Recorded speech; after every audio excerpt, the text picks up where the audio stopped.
good servant. A good servant. Praise God.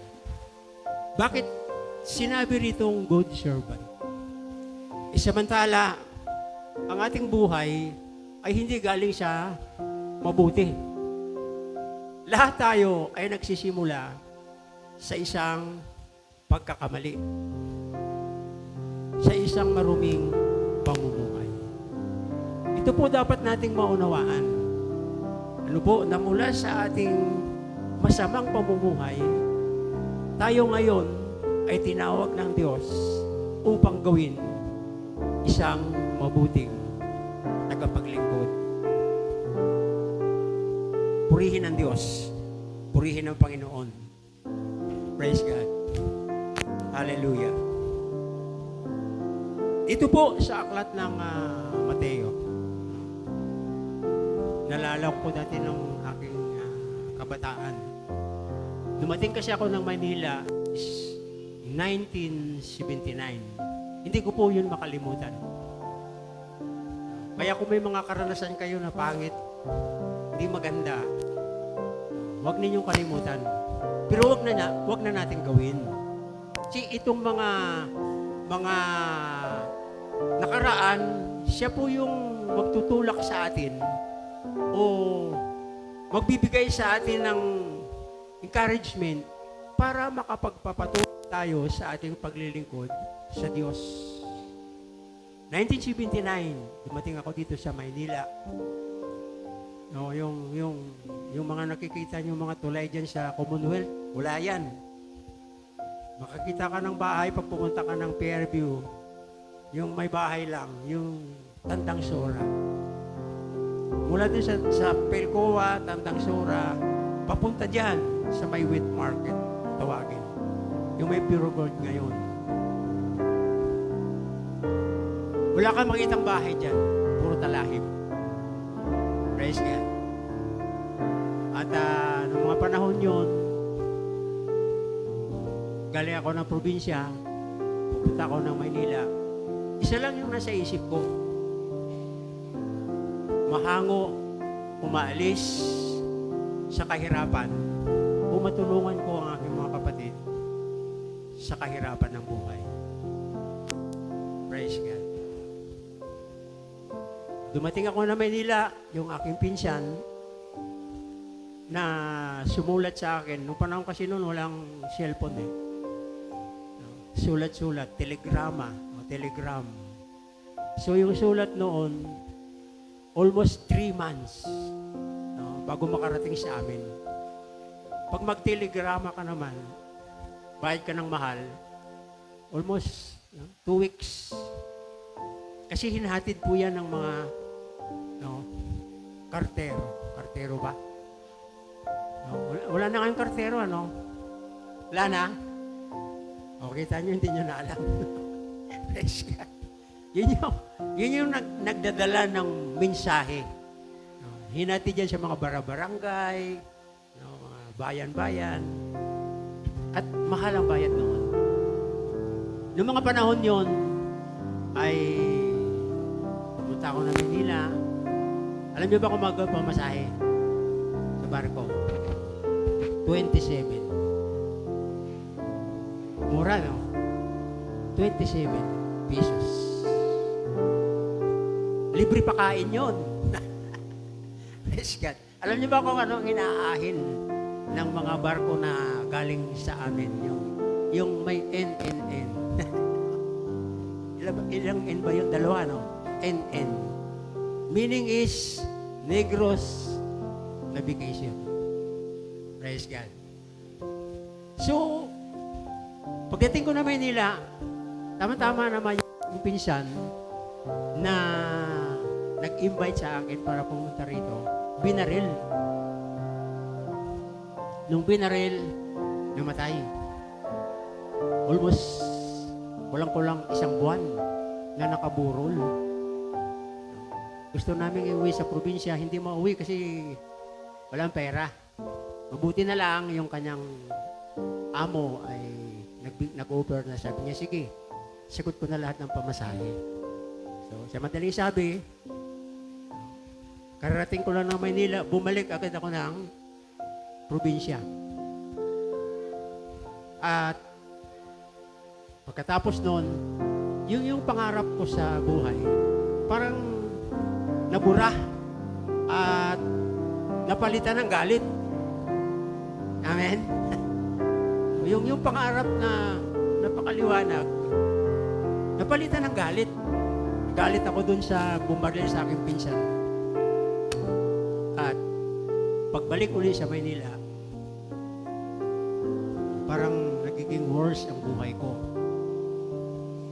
Barkada, inom, hindi niyo pa siguro naabutan yung malaking barko dito sa, no? Hindi ko nabanggitin. Praise God. Hanggang sa dumating ang panahon na nakipagbarkada na ako sa mga tao na madali sabi gumagawa na ng masama. At hold up. Nang hold up kami. Kaya ako po ay isang dakilang hold upper. Kung nanonood po kayo ng 700 Club, buksan po ninyo doon sa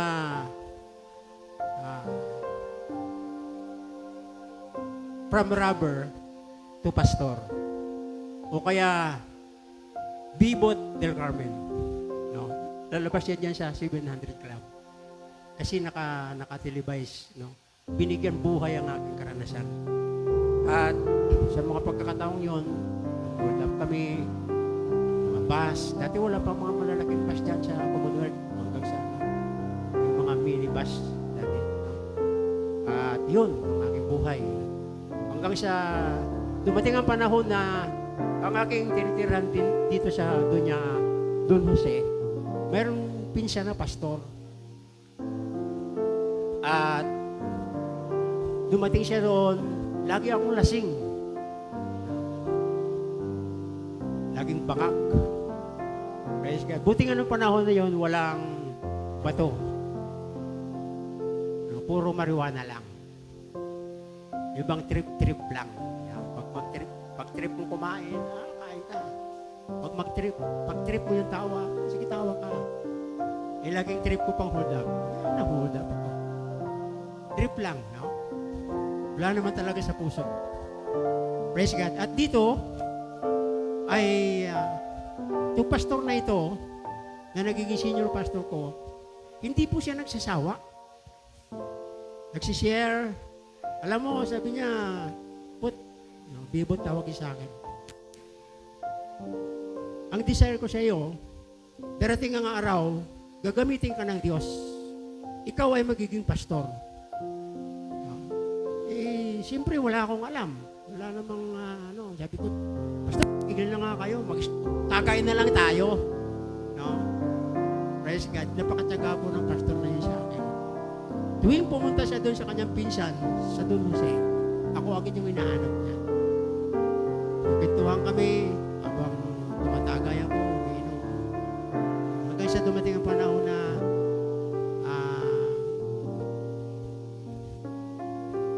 umabot na sa sukdulan.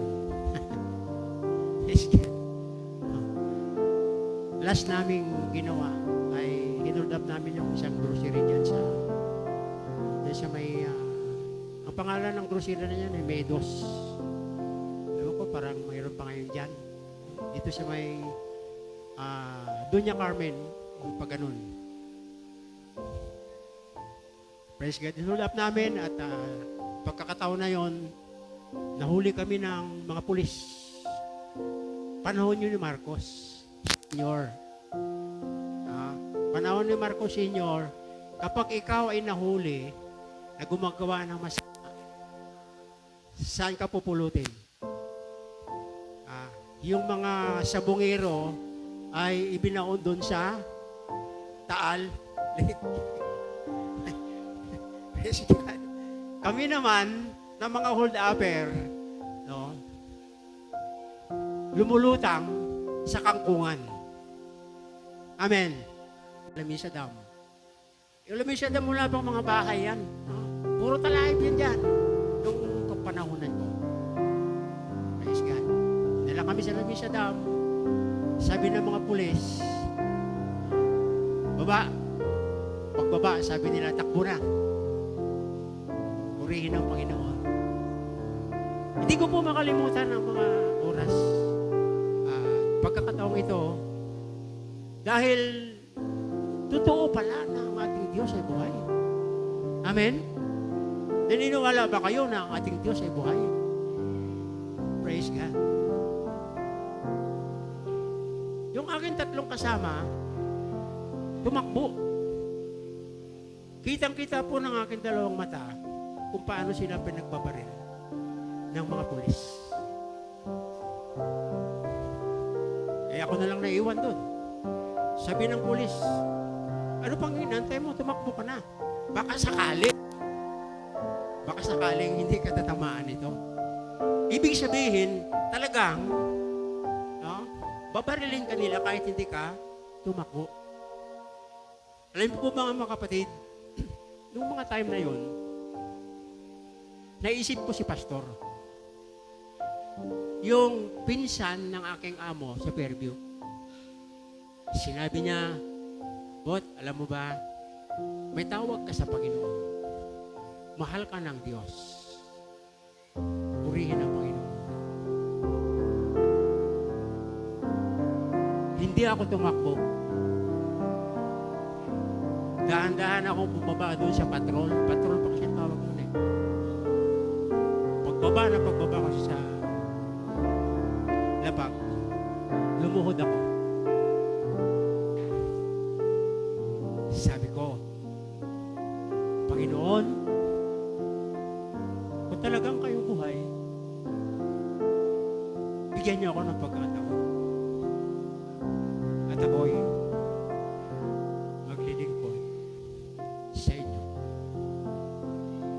Praise God. Naalala ko po yung mga sinasabi ng pastor, yung pangaral ng pastor sa akin. At yun po yung pumasok sa aking isip. Panginoon, kung talagang totoo kayong Diyos, kung totoo kayong buhay, iligtas niyo ako sa ganitong sitwasyon. At ako'y magpapagamit sa inyo. Paglilingkod ako sa inyo. Purihin ang Panginoon. Alam niyo po ba, naramdaman ko yung naramdaman na parang hindi mo alam kung ano yung nangyayari sa buhay mo.